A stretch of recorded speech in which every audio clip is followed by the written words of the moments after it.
Lads, it is with great pleasure that I announce I am now at the point of no return. At one point, I wanted nothing to do with anime and weeb culture, looking in abstract fear towards my friends who consumed it and were subsequently consumed by the cringe that it entailed. But now, having been down the path that you can only call cultural enlightenment, I have ascended from mere weebdom and achieved the status of ultimate girl gamer. So today, I'm gonna reminisce about how I got into visual novels, a BruceGoneLoose visual novel retrospective of sorts, give my thoughts on the medium as a whole, and end off with some recommendations for every genre I can think of. Ladies and gentlemen, my name is BruceGoneLoose, and here's my story of being consumed into the rabbit hole that is visual novels, why I read 100 of them, and why I'll probably read 100 more. Once upon a time, I hated everything to do with anime and Japanese culture. I was never afraid to admit this, and I think I say it best in my third ever visual novel review. I looked with disgust in the direction of visual novels and anime in general. Fucking weebs, I thought to myself. My innocence during this time was certainly respectable, but it wouldn't last. Visual novels were simply not on my radar though. They were so niche that I didn't know anything about them besides, and I quote, that cringe catgirl game. If only you could see my Steam profile now, young me. But fun fact, I used to review games on this channel with the series I called Gaming Gallivant, and the very last episode I ever did was on the very first visual novel I ever played, called One Last Chance. It's a dating sim. I'm playing a dating sim. One Last Chance was the first visual novel I ever played, about meeting your high school crush years later that you never got the chance to confess your feelings to. This was an extremely mediocre visual novel, but of course I had no way of knowing that. That being said, besides me being an asshole to Scottish people for some reason, I mostly agree with what I said in the video. The story was bland, the music was decent but repetitive, every ending was too short and samey to be worth reading, and the options menu was utter shit. But listen to this. Now, correct me if I'm wrong, as I don't play visual novels at all. Oh, you sweet summer child. One day you're going to play Euphoria, and the purity that shines within your heart will die. So live, young me. Live whilst you still can.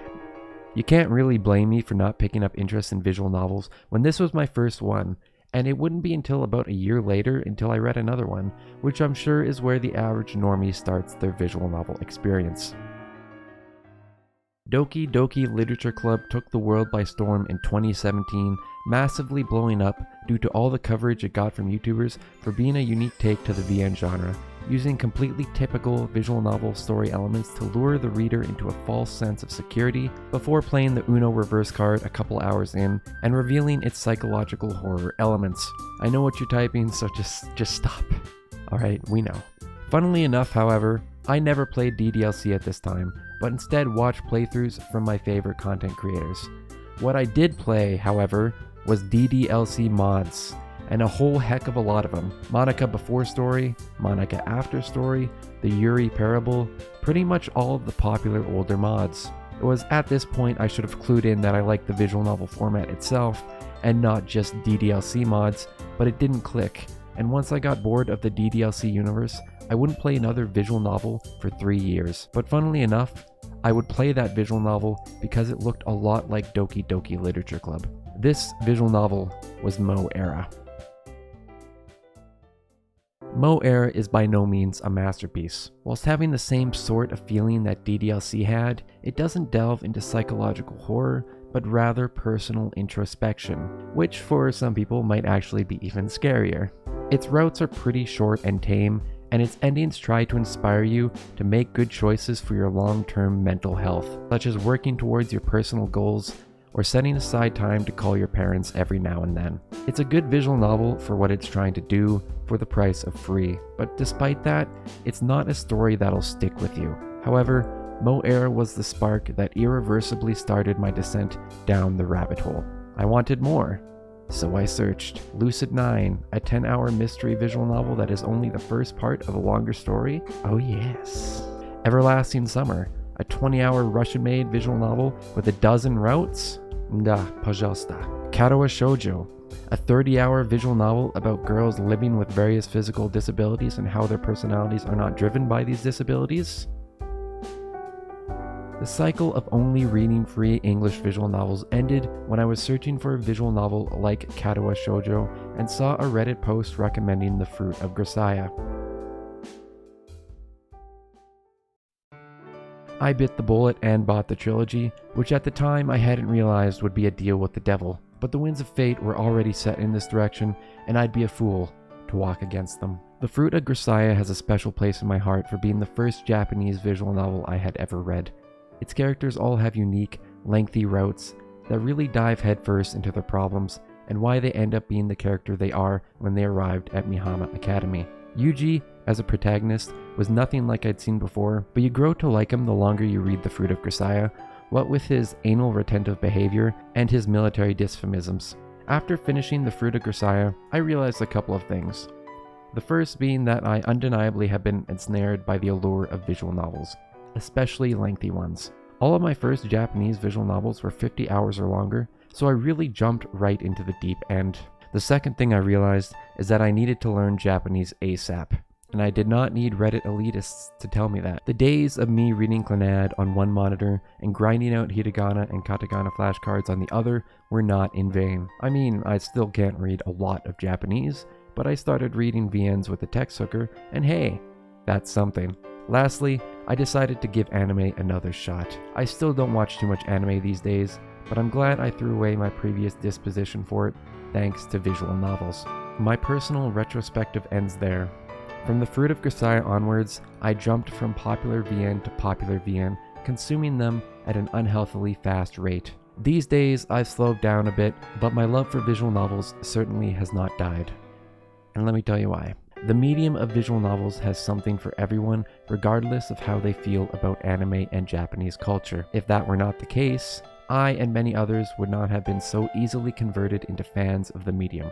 If that were not the case, popular English visual novels like DDLC and popular Japanese visual novels like Atri would not have had such a widespread appeal and the impact they did when released. If that were not the case, the pointless arguing and community division of this already small niche community would not exist if not for the passion that these very stories invoke in us. If that were not the case, I would not have spent thousands and thousands of hours reading over 100 visual novels. The visual novel medium can be used to tell stories that couldn't otherwise be well portrayed in other mediums, most notably through the usage of a route system that lets the player make choices that affect the story, leading to the romance of different heroines or a bad end due to the player's incorrect decision. However, this holds especially true for visual novels with true ends. Ends that take the character and plot development from each route and intertwine them to form a beautiful conclusion. This sort of structure can't be replicated in typical novels and is completely unique to visual novels. That's not even mentioning H-scenes, another element of visual novels that cannot be otherwise replicated in other mediums. To be honest, I'm not really a big fan of them, but they can be done well, especially if done in a memorable fashion. My foremost example of this is Sora's H-scene in 9-9 Episode 2. The H-scene is hilarious and completely in character for Sora, and wasn't just an H-scene inserted to appease the horn dogs of our ilk. Another element that I previously mentioned enjoying that is relatively unique to the visual novel medium is length. Some stories really need cooking time, and that can be achieved with the visual novel medium. 30, 60, 200-hour stories are not unfathomable here. And whilst that may sound insane, it's a testament to the stories that can be told given little restriction. And I don't know about you, but have you ever watched a one-core anime, enjoyed it immensely, and then realized it's not getting a second season? I mean, of course you have. And personally, I hate that shit. With visual novels, I can check the length on VNDB and know that I'm not going to be cucked with a cliffhanger. The growing trend in the industry is creating shorter length visual novels to the tune of 10 or so hours, and whilst I find that unfortunate, lengthy, ambitious releases will still come with time. And now for Bruce's hot take of the day. In my personal opinion, it's not the visuals nor the novel that makes visual novels special. It's the soundtrack and the voice acting. Yes, you heard me right. That's not to say those elements aren't important. I'm not going to read someone's VN if their visuals appear amateurish, because that reflects poorly on the quality of the rest of the novel. Inversely, a visual novel written with a unique premise, strong plot points, and advanced prose might be interesting to read, but if the soundtrack and voice acting are awful, it'll kill any feeling put into the words written. However, even if the visual novel is poorly written to an extent, a breathtaking soundtrack and passionate voice acting can breathe life into it. Considering many visual novels don't have voice acting, that puts the onus further on the other elements of the story. Consequently, that's why I believe many English-originated visual novels fail to pick up a larger audience. Time and time again, I realize these visual novels have an amazing soundtrack, only to flounder in some other area that makes it disconnect from the audience before they can grow attached to the story. The best English visual novels can keep an audience before this happens, usually by being as close to a Japanese-made VN that they can possibly be, and you'll find all of them have notably amazing, memorable soundtracks.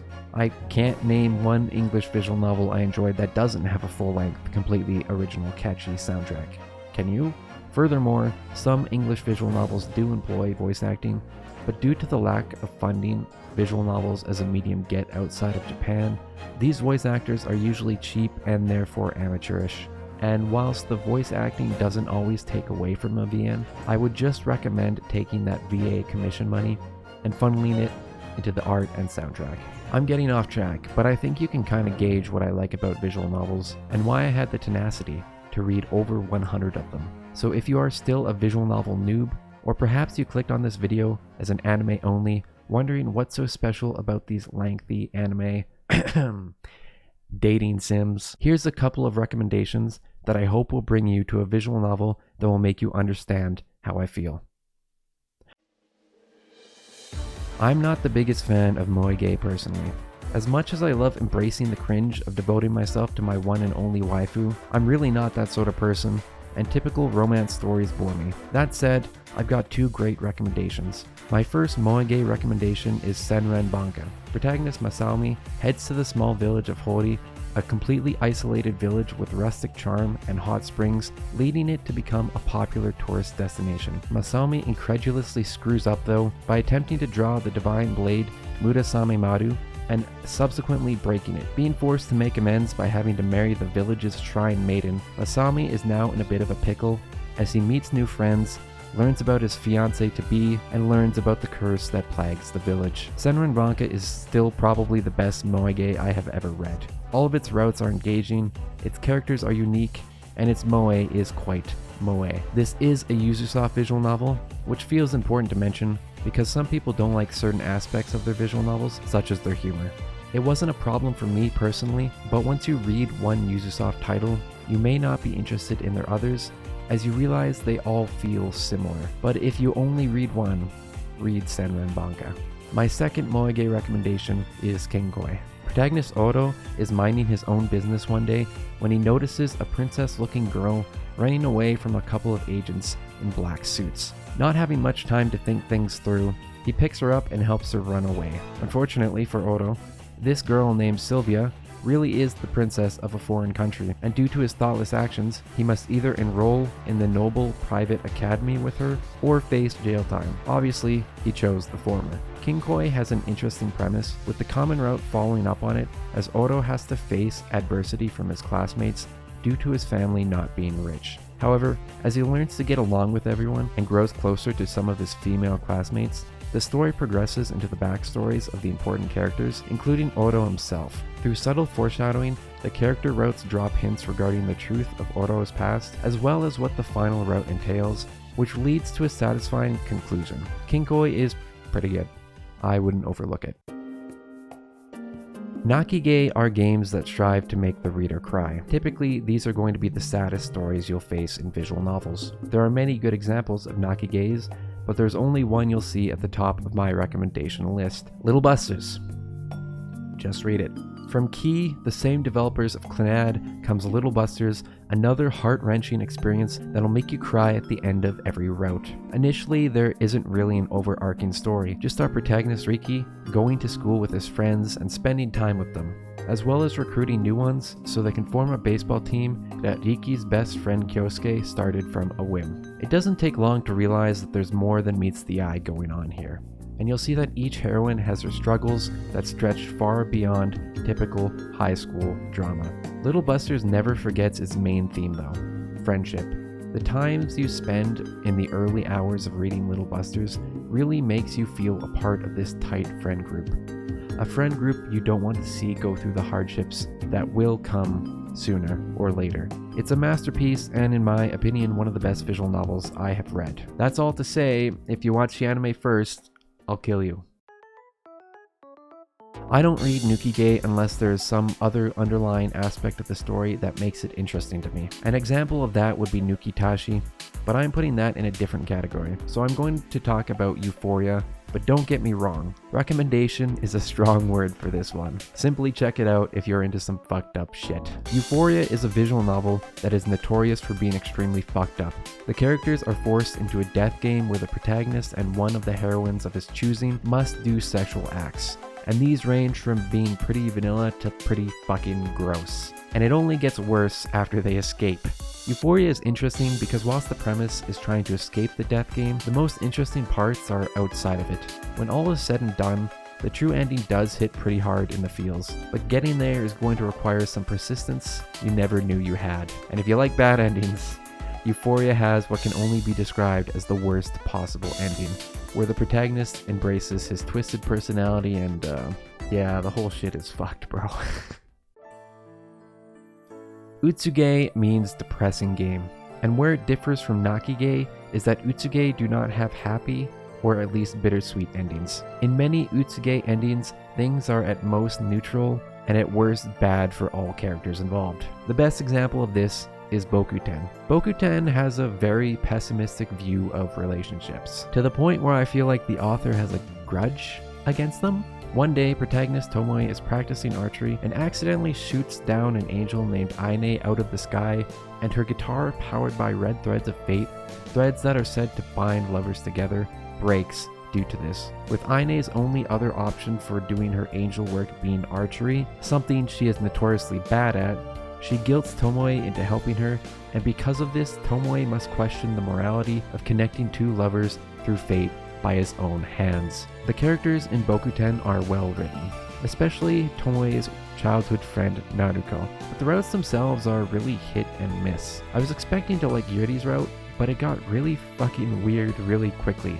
Frankly speaking, I think it goes over the top for some scenes when it really didn't need to, making it edgier than it had to be. But if you want a depressing game that is well written, Bokuten's your go-to. Kamige means exactly what you think it does. A Kamige is a godlike game. This tag is pretty vague, but one you'll find often associated with being a Kamige is Nukitashi. Nukitashi is fucking ridiculous in the best of ways. Rather than using Nuki content as a form of fan service, it's instead the enemy of the entire visual novel. Protagonist Junosuke moves to Seidan Island with his sister Asane, an island they lived on when they were kids. The special thing about this island is that perverted sex is permitted by law. And not only that, but refusing perverted sex can lead to disciplinary action, such as being sent to the guillotine. And not the one that chops off your head, but the perverted, sexy kind of guillotine. You have to read it to understand.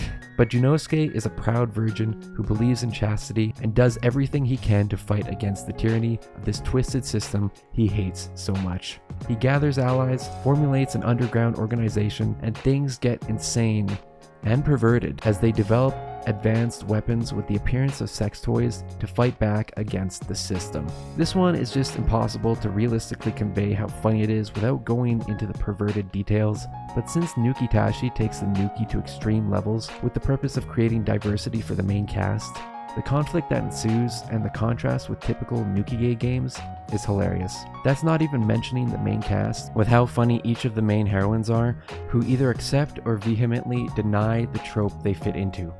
Just read it, you won't regret it. For anime fans, I'm going to do a quick recommendation section for you two, recommending you visual novels based on some anime. If you liked Attack on Titan, look no further than the Muv-Luv series. Literally one of the inspirations behind Attack on Titan, Muv-Luv tells a similar story of hopelessness of fighting an overwhelmingly powerful enemy with no end in sight. It's much more akin to the earlier seasons of Attack on Titan than the later ones, and the entire first part of the Muv-Luv visual novel series is just a moege, but if you give it a chance and keep reading until the end, you won't regret it. Fans of Death Note may want to consider The Devil on G-String. Premise-wise, they have nothing alike, but many fans of Death Note particularly love the L versus Light scenes, and you get that here in the form of Haru versus Mao. Haru is a hyper-intelligent high school girl with a couple of secrets, and Mao is the mastermind behind many of the incidents occurring around the main cast. Their battle of wits can go on for long periods of time, and these scenes are the most engaging in the entire novel. I have my reservations about the plot twists, but it's about the journey and not the destination for this visual novel. Higurashi anime watchers should be aware that Higurashi is originally a visual novel, but it's hard to convince someone to read a long, drawn-out visual novel of a story they already know the conclusion to. So why not read Umineko, another Ryukishi work that is well renowned for being one of the greatest mystery visual novels in the entire medium. It's certainly got flaws, but is a story you won't be able to put down once you start, so reader beware. Before I go, I've got one more recommendation for you. An unconventional one perhaps, but it's a visual novel that I believe to be underrated. That visual novel is Hush Hush, Only Your Love Can Save Them. Being an English visual novel based off of a clicker game, you'd think this would just be a throwaway pick. But it's surprisingly deep. It's got dating sim elements that you'll probably need a guide for, but despite it being essentially a harem visual novel, each character has traits, insecurities, and conflicts that are explored in a way that's much more emotionally involved than I was expecting.